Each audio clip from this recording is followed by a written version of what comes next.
castle, sending Christmoose greetings to all of you all the way from the treehouse.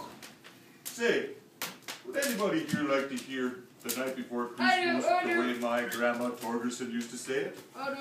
All right, so listen real good. Twas the night before Christmas, when all through the place I was staying at, there wasn't nobody making no noises. Not even some mouses. Except my brother-in-law, he is a rat. The stockings was hung by the chimney kind of careful like, because that fella with them red knickers was supposed to get there. The children was tucked all snug in their beds, while wishings of sugar plums danced in their heads. Mom in her curlers and me in my nightshirt had just washed our feet for a long winter snap. When out on the grass there rose one heck of a noise.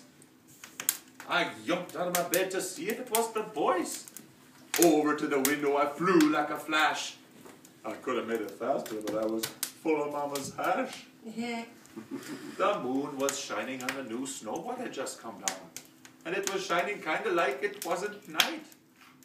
And what to my wandering eyes should appear but a teensy-weensy sleigh and 8 teensy-weensy rain horses.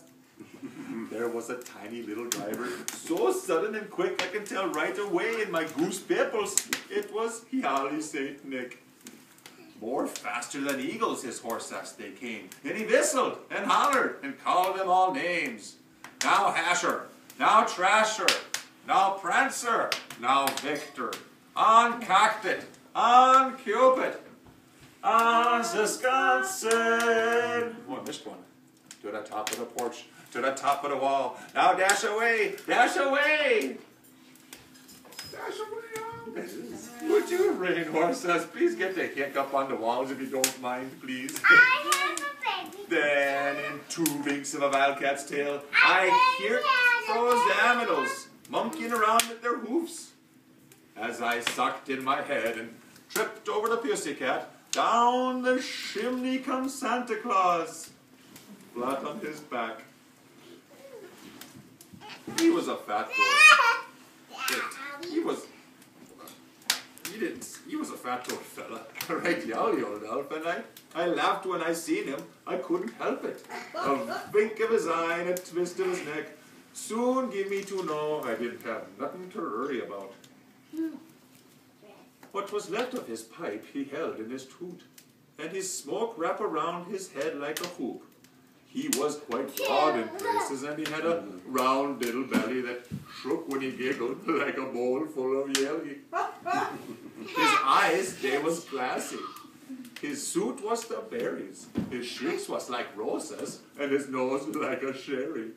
His droll little mouth was drawn up like a bow, and the beard on his shin dragged clean down in the snow. He didn't say nothing, but went straight to his work and filled up the hosiery and turned with a squirt and spewing his fingers alongside of his nose. He said, "Have a good time, children." And up the chimney he goes. He jumped in his sleigh and to his team gave a whistle. He jumped up and ran like they sat on a thistle. And I heard him say as he scrambled out of there, "Merry Christmas to all and to all."